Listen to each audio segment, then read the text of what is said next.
Hola, esto es La Mágica Historia.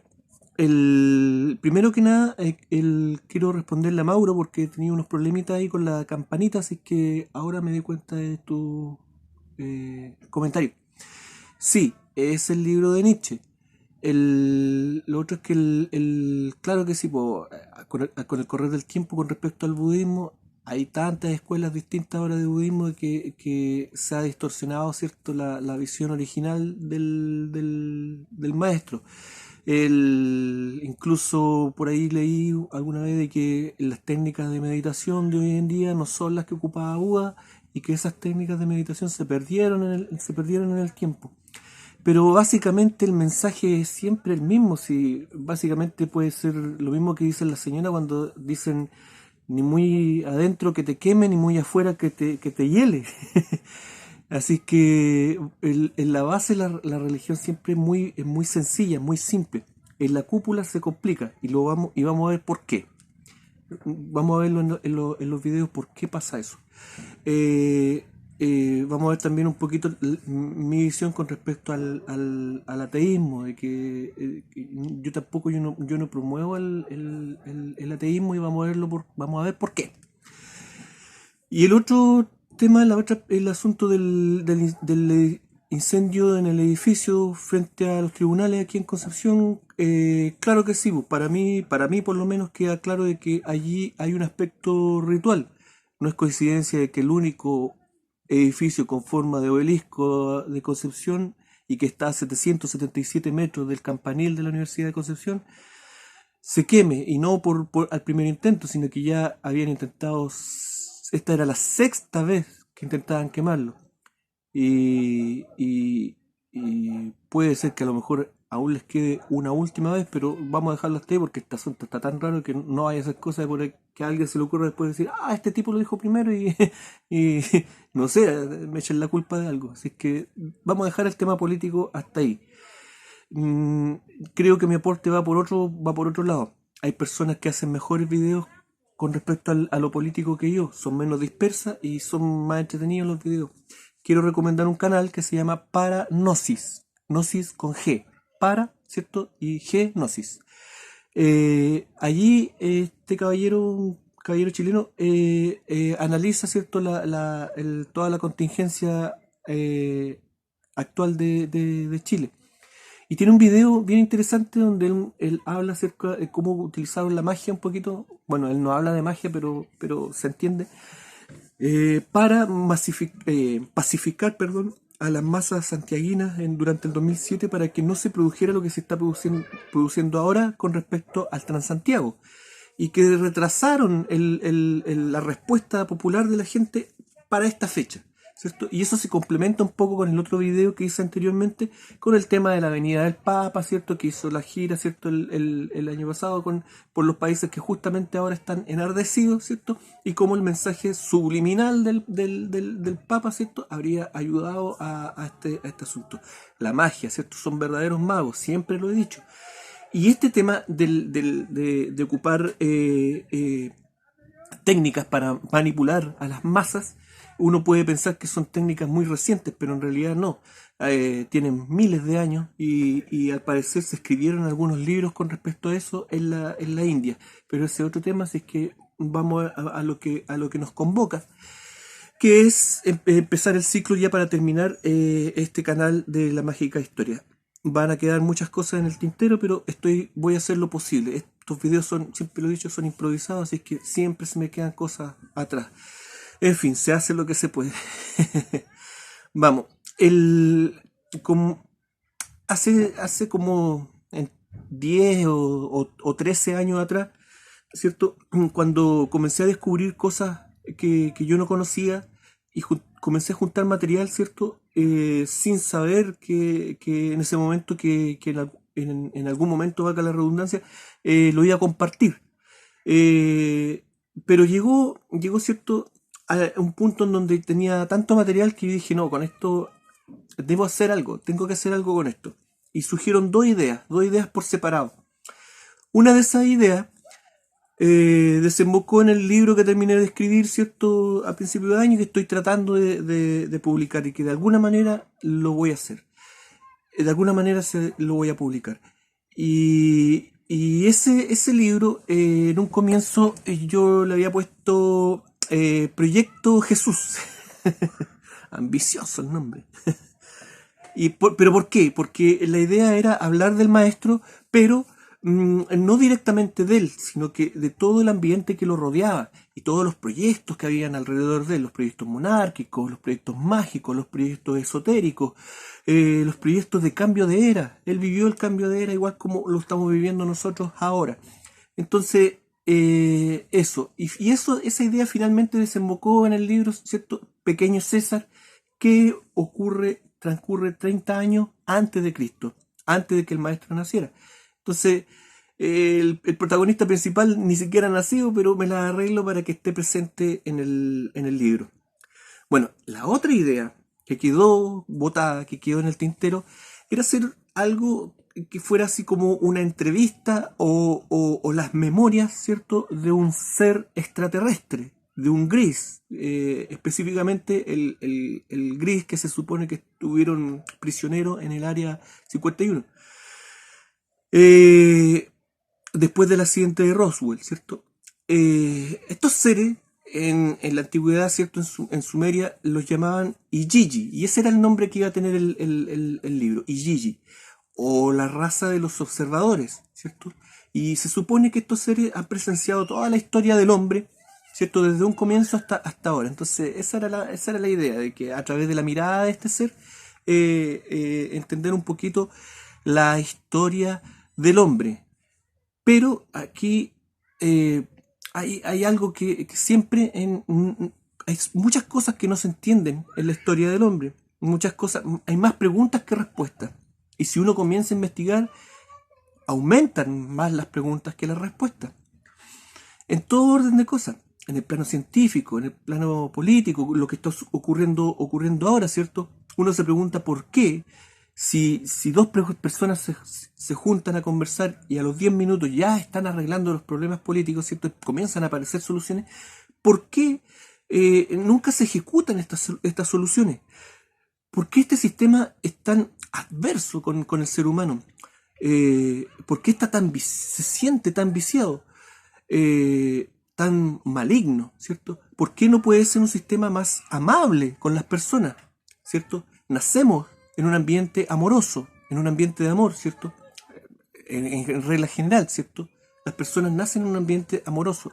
¿Por qué nuestra civilización, si es nuestra, no puede ser un reflejo de aquello? ¿Ah? ¿Por qué tiene que ser esto algo tan distante del amor? Bueno, para entender eso, para entender esas preguntas, de dónde venimos, de todo eso, hay que comprender una cosa. Para entender la historia del hombre, hay que entender que el hombre nunca tuvo historia y nunca ha tenido una civilización. ¿Esto por qué?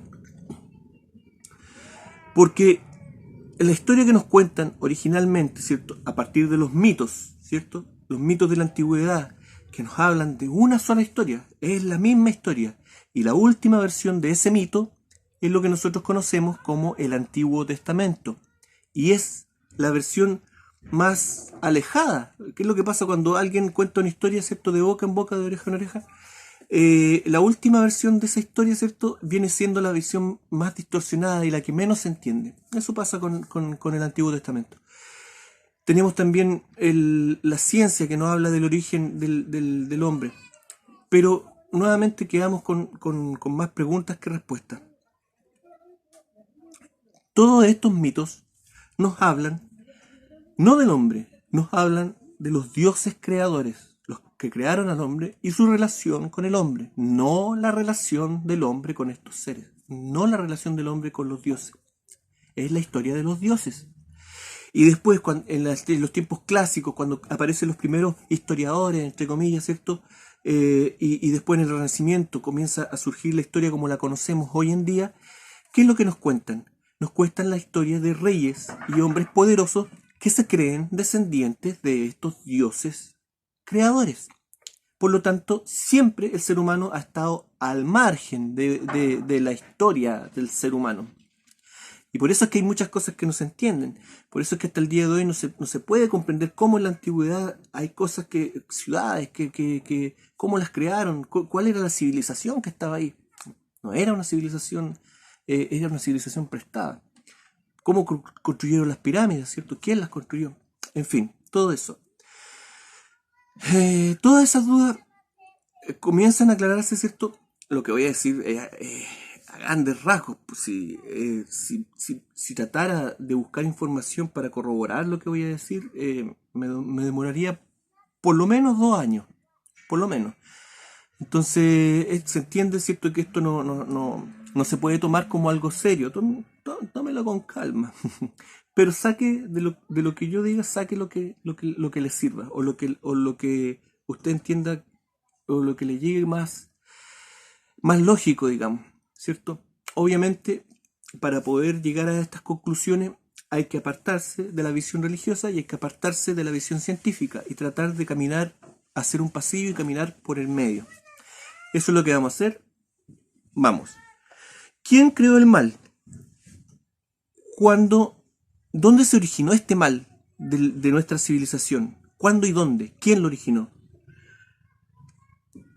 Yo creo que este mal, este plan maligno que estaría llegando a su término, ¿cierto? Ahora, en este tiempo que estamos viviendo ahora, no porque lo diga yo, no porque lo crea yo, sino porque hay personas poderosas que lo creen así, creen que este cambio de era, entre comillas, tiene que venir con un reseteo, y un reseteo que va a causar mucho dolor. Pero ellos lo creen así. Pero ¿cuándo se inició este mal? Porque esto es malignidad. ¿Cuándo? Yo creo que este plan se inició hace 13.000 años atrás.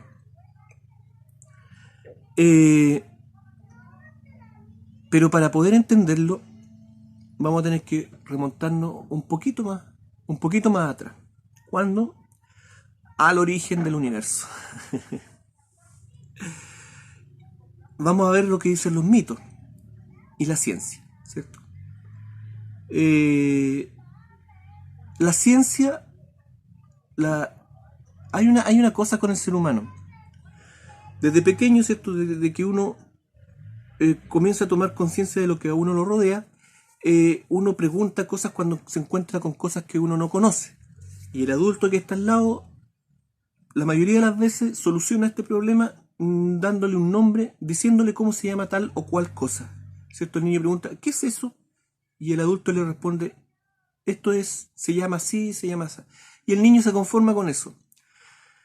La ciencia también ocupa esa técnica, se llama semiótica, ¿cierto? Y es la técnica, ¿cierto?, de catalogar cosas, ¿cierto?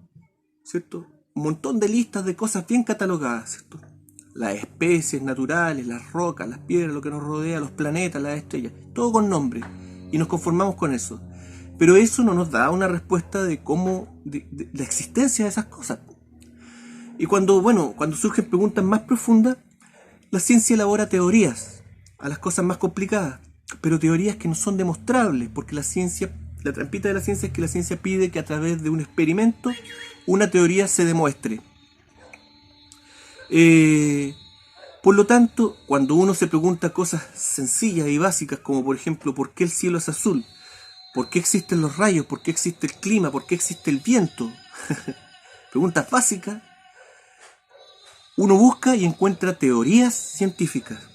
Teorías que uno tiene que creer por fe, porque tiene que tener fe de que la persona que elaboró esa teoría nos está diciendo algo correcto.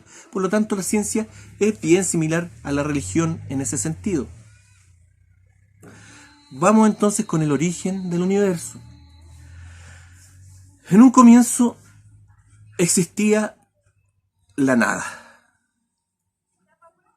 Los mitos nos dicen eso, la Biblia nos dice lo mismo, y la ciencia también nos dice lo mismo, ¿cierto? A través de la teoría del Big Bang, ¿cierto?, elaborada por este monje jesuita, y que elaboró esta teoría que en un principio incluso fue rechazada por Einstein, ¿cierto?, el científico máximo. La rechazó, no la quería. Después lo presionaron hasta que finalmente tuvo que admitir públicamente que aceptaba la teoría del Big Bang. En fin, como sea, en un comienzo existía la nada, el absu, el vacío absoluto. Pero esta nada era distinto a lo que nosotros podemos entender como un vacío. ¿Por qué? Porque esta nada tenía conciencia de su inexistencia, de su nada. Sabía que era nada. Algo raro de entender, ¿cierto? Si quiere entenderlo, si vio el video que es la conciencia, ya sabe más o menos cómo funciona el asunto. Si no, métase a mi canal y vea el video, busque el video, ¿qué es la conciencia? No voy a repetir de nuevo el mismo tema. La nada tenía conciencia de sí misma. Y esa conciencia generó un sentimiento, el primer sentimiento. Y ese sentimiento fue el deseo. ¿Deseo de qué? Deseo de que existiera algo. ¿Qué cosa? La vida. Y así, la nada, a través de su conciencia, generó un sentimiento de deseo, y ese sentimiento de deseo generó la vida. Pero a ver, la vida no como la conocemos hoy en día. No generó un animalito, por decirlo así. No. La vida tiene numerosas formas de manifestarse. La ciencia ha tenido que acomodarse incluso a sus propias teorías de qué es la vida, ¿cierto? La vida es algo que se mueve, ¿cierto? Un río, ¿cierto? El agua de un río se mueve. Una hoja se mueve con el viento, ¿cierto?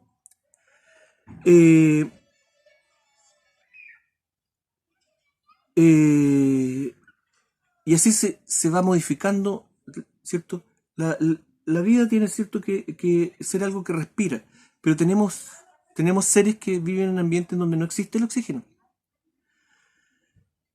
Por lo tanto, hay muchas formas de vida, de entender la vida. La vida va relacionada con la conciencia. Y al parecer, estas primeras manifestaciones de vida tenían conciencia. Eran conciencias gigantes. ¿Qué eran?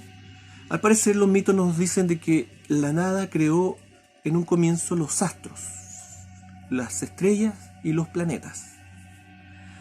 Pero a ver, yo en otros videos he dicho que el universo no es lo que la ciencia nos dice. He dicho que los meteoritos, por ejemplo, no existen. Y lo corroboro. Esta idea de un universo, ¿cierto?, que crece de forma lineal, ¿cierto?, y crece exponencialmente en un gigantismo que es absolutamente ridículo y que simplemente es como un pensamiento infantil de un niño que cree que el crecer es... No. Eso no tiene lógica, no tiene sentido. Lo que tiene sentido es lo que dicen los mitos, de que el universo se va acomodando, se va organizando, ¿cierto? Tiene un orden, ¿cierto? Y hay distintos niveles, ¿cierto?, de realidad. Nosotros vivimos en la Tierra Media, nos dicen los mitos y las leyendas, ¿cierto? Y por sobre nosotros hay otras realidades, ¿cierto? Está la cúpula celeste, la bóveda del cielo, ¿cierto? Y detrás de la bóveda del cielo estarían los astros, estos primeros seres vivos. Y hacia abajo también hay otras realidades. Beethoven nos habla en su 9ª sinfonía, nos dice de que ¿dónde mora el Padre amoroso, el Padre eterno? ¿Dónde mora? Él dice en la 9ª sinfonía, dice, debe estar sobre la cúpula del cielo, sobre la bóveda celeste. Allí seguramente tiene su hogar el Padre amoroso, el Padre eterno. No sé, si Beethoven lo dice, a lo mejor tenía alguien que le sopló algo por ahí. En fin, tenemos estos astros, ¿cierto? Estas primeras manifestaciones de vida son conciencias gigantes, dioses, ¿cierto? Verdaderos dioses, con unas conciencias que no nos caben en nuestra mente. Y así fue como lo manifestaron los primeros hombres no los primeros hombres, pero sí los primeros mitos. Les pusieron nombre a estos seres estelares y los catalogaron como dioses, los dioses antiguos, los primordiales, ¿cierto? distintos de los dioses creadores o mayores que vinieron después. Bueno, estos dioses, esta vida, cada uno con su propia conciencia y sus propios deseos, comenzaron a pelear. Hubo guerras en el cielo. La astronomía moderna nos habla de que el universo es algo, no es algo pasivo, es algo terrible, que cosas que se comen, estrellas que se comen otras estrellas, galaxias que se comen otras galaxias, en fin. El universo es una guerra constante según la astronomía. Según los mitos antiguos, también. Y aquí hay que hacer una aclaración, porque en los mitos antiguos muchas veces el nombre de un dios funciona para un dios estelar, ¿cierto? Para un astro, pero también funciona para una cierta característica de la naturaleza, un cierto poder de la naturaleza, y también para un ser de carne y hueso. Comparten un mismo nombre muchas veces. Se forma una trinidad ahí santa, una mente, cuerpo, mente y alma, por decirlo de alguna manera. Entonces, esto entra a confundir muchas veces. Muchas veces estos seres de carne y hueso quieren que se les asocie a estos otros dioses antiguos. Esto da para mucha confusión. Y otras veces se entiende de que estos seres de carne y hueso son hijos de estos dioses primordiales. De alguna manera fueron creados por ellos. Y eso es lo que nos dicen los mitos. Que estos primeros dioses, en su guerrear constante, fueron creando otras criaturas terribles, ¿cierto? Y luminosas al mismo tiempo. Hijos de seres celestiales. Pero ya eran criaturas de carne y hueso. De alguna manera. Estas criaturas vinieron a la tierra. Descendieron a la tierra. Descendieron al plano inferior. De alguna manera se las arreglaron para pasar al plano inferior. Y acá buscaron, y esto es lo que hay que entender, de que estos dioses creadores no tienen la lógica del ser humano. No se los puede entender con la lógica del ser humano.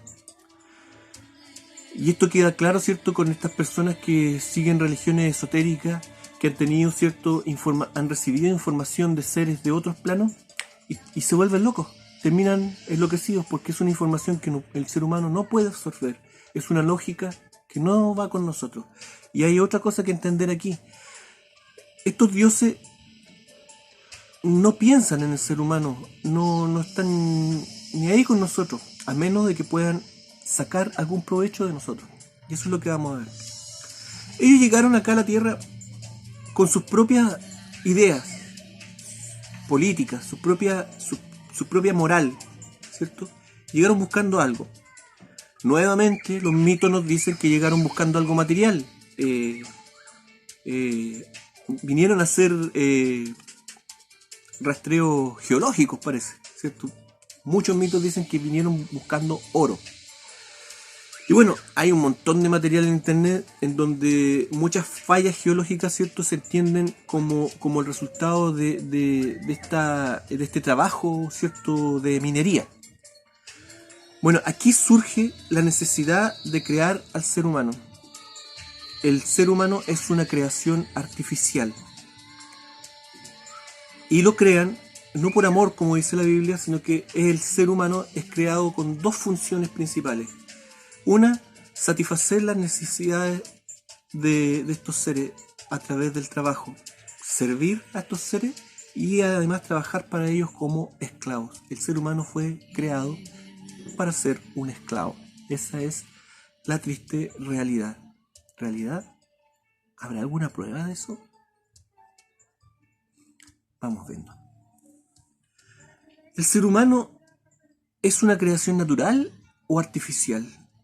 ¿Habrán pruebas de que somos una creación artificial y habrá alguna prueba en nosotros de que fuimos creados para algún fin en específico? Porque aparte de ser creados para trabajar, para ser esclavos, había otro fin, otra finalidad para el hombre. una finalidad incluso aún mucho más oscura. Pero vamos viendo, hay muchas cosas, muchas incongruencias en el ser humano que delatan de que el ser humano no es un ser natural. Para empezar, nuestra mente no la compartimos, por lo menos como nosotros entendemos la mente, con ninguna otra criatura. Las otras criaturas también tienen una mente, también tienen una conciencia, pero es muy distinta a la del ser humano. Todas las criaturas en la Tierra tienen conciencia de sí mismos.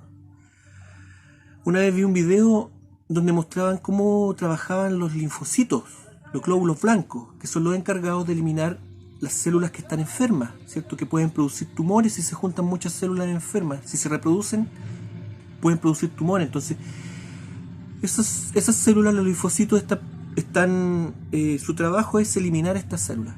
Una vez vi un video, lo vi hace mucho tiempo, así que lo voy a contar como lo recuerdo, de cómo trabajan estos linfocitos, y estos rodeaban a la célula enferma, la perseguían y la rodeaban.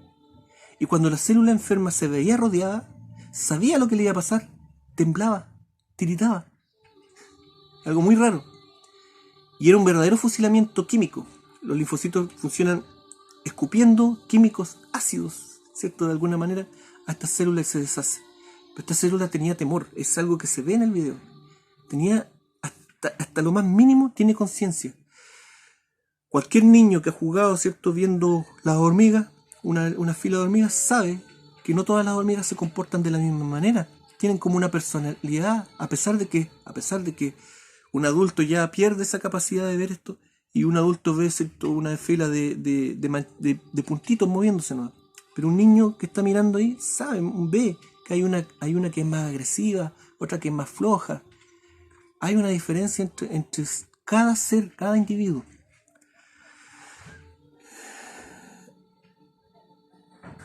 Y el ser humano tiene esta conciencia, tiene esta mente, esta capacidad craneal que nos genera un problema más adelante, lo vamos a explicar. El ser humano tiene una longevidad antinatural. Hay un caballero que hizo una tabla, ¿cierto?, donde demostró de que la longevidad, ¿cierto?, o sea, cuánto viven los animales, depende de un número de latidos del corazón, y que es el mismo número para todas las especies. Pero lo que hace la diferencia es la rapidez de la fisiología del animal. Un animal pequeño, un ratoncito, su corazón late más rápido y vive menos. Un animal más grande, un rinoceronte, un elefante, su corazón late más lento y vive más. Siempre en la biología, siempre hay excepciones a la regla, pero estas excepciones, lo vamos a ver, siempre tienen un porqué. Por ejemplo, hay un pajarito, el carao, que vive en África, el del Rey León, el que cuida al Rey León, ¿cierto? Ese pajarito vive mucho tiempo también, como 60 años para una criatura pequeña. Siempre hay excepciones en la biología. Pero como digo, siempre esas excepciones tienen un porqué. En el caso del hombre no se entiende, no se sabe por qué tiene uno, para el tamaño y el peso del hombre, uno debería vivir lo que vive un ciervo, 20 años, 30 años. Pero tenemos una longevidad mayor. Tenemos la capacidad de hablar. Y esa capacidad no la tienen los mamíferos. ¿Por qué? Porque les falta un huesito, dicen, ¿cierto?, los biólogos. Y un huesito que no está en los mamíferos y que la compartimos nosotros ¿con quién? Con algunas aves y algunos reptiles. Por eso es que los loros pueden, ¿cierto?, imitar algunas palabras, aunque no las comprendan. Y por eso es que los simios, a pesar de que pueden comprender un lenguaje más o menos complejo, se les puede enseñar lenguaje de señas y pueden mantener conversaciones incluso de cosas místicas, no pueden hablar. Al ser humano se le incorporó algo que ni siquiera es de los mamíferos. Somos mamíferos, pero sin embargo un gran porcentaje de la población es intolerante a la lactosa. Sudamos. Sí, algo sumamente raro en los animales. Los animales no sudan. Hay algunas excepciones. ¿Como cuál? Piensa en una. Yo sé cuál pensó. El caballo, ¿cierto? Sí, po. Y el caballo, al igual que el hombre, los mitos nos dicen que el caballo fue creado por los dioses como un regalo para el hombre y como animal de trabajo, al igual que el hombre. ¿Hay otros animales que sudan? Sí, pero por otras cosas. Por ejemplo, el hipopótamo suda, pero expele un aceite, es como protector solar y le cuida la piel.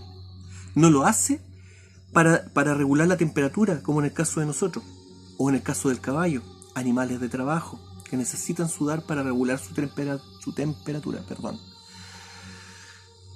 ¿Habrá algo más que nos indique que el hombre es una creación artificial? Sí, y creo que esto es lo más cuático. Y es nuestra reproducción. Nuestra reproducción se escapa de lo natural. Los mamíferos, en general, por regla general, como dije, en la biología siempre hay excepciones, pero por regla general los mamíferos se reproducen, ¿cierto? Entran por ciclos, tienen ciclos reproductivos y que dependen en la mayoría de los casos dependen de la hembra, ¿cierto? La hembra entra en celo por un estímulo solar. Es casi mágico esto. A más sol, a más luminosidad o a menor luminosidad, otras especies, la hembra entra en celo. ¿Para qué? Para regular los partos, los nacimientos de las crías que coincidan en los periodos donde hay alimento, más disponibilidad de alimento. Hay un montón hay excepciones, pero por regla general esto es así. En el ser humano no es así. En el ser humano la hembra no entra en celo. En el ser humano, la hembra tiene apetito sexual a voluntad. ¿Habrá otro caso? Sí. Hay una especie de chimpancé que se llama bonobo. Ellos son muy promiscuos, son bien cochinos. Hacen de todo entre ellos. Respetan a las mamás, ¿no? Pero la verdad es que tiene un porqué. Ellos son así por un tema social. Y después vamos a volver a los bonobos. Pero ahora nos convoca el tema de que la hembra bonobo también, ¿cierto? Tiene apetito sexual a voluntad. Pero tiene una diferencia con la hembra humana. Y es que el bonobo no es una plaga, de hecho, un animal que está en peligro de extinción. ¿Por qué?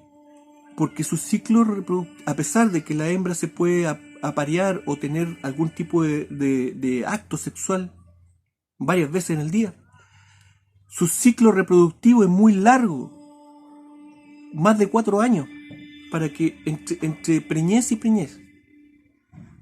¿Por qué? Porque todo esto tiene un porqué. Porque al igual que en los humanos, las crías de los bonobos son frágiles.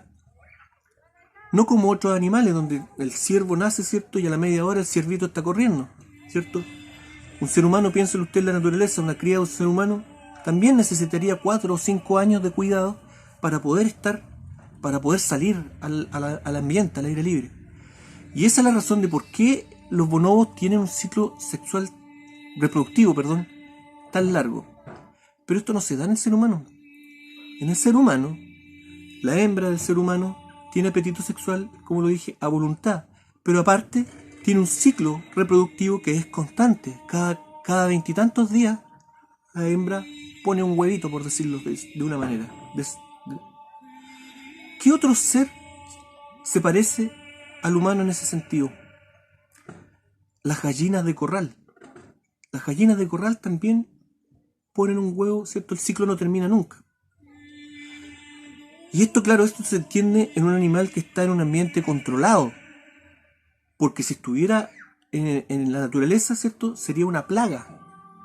Un animal que en el ser humano no terminaría, ¿cierto? En la naturaleza, ¿cierto? No terminaría la hembra de criar cuando ya está teniendo otra cría. Una plaga, una verdadera plaga. Y la naturaleza no funciona así. La naturaleza no crea plagas, ¿cierto? Puede haber, por ejemplo, la plaga de ratones. Los ratones también se reproducen rápidamente. ¿Pero por qué? Porque en la naturaleza los roedores sirven de alimento para muchas especies. Y eso se controla. Hay un equilibrio. En el ser humano no pasa eso. Y nuestra reproducción nos habla de que fuimos creados para ser muchos. Fuimos creados para trabajar, ¿cierto? Fuimos creados para tener un habla, poder decir cosas, ¿cierto? Poder pedir agua, poder entender órdenes y poder comunicarnos de alguna manera. Pero también fuimos creados para reproducirnos rápidamente. ¿Y cómo no nos convertimos en plaga? Porque estábamos en un ambiente controlado, en un ambiente donde seguramente las crías eran separadas de sus madres en un corto plazo, así como se hace en la ganadería. ¿Y para qué sirven esos animales que se reproducen rápidamente? En el caso del hombre, cuando el hombre ha creado animales de ganado que se reproducen rápidamente, sirven para comida. Y esa es la verdad, la realidad del ser humano. El ser humano fue creado para ser esclavo y alimento de los dioses. ¿Habrá alguna prueba de eso? Sí, lamentablemente sí lo hay. Pero vamos a tener que verlo en el otro capítulo. Esto fue La Mágica Historia. Que estén bien.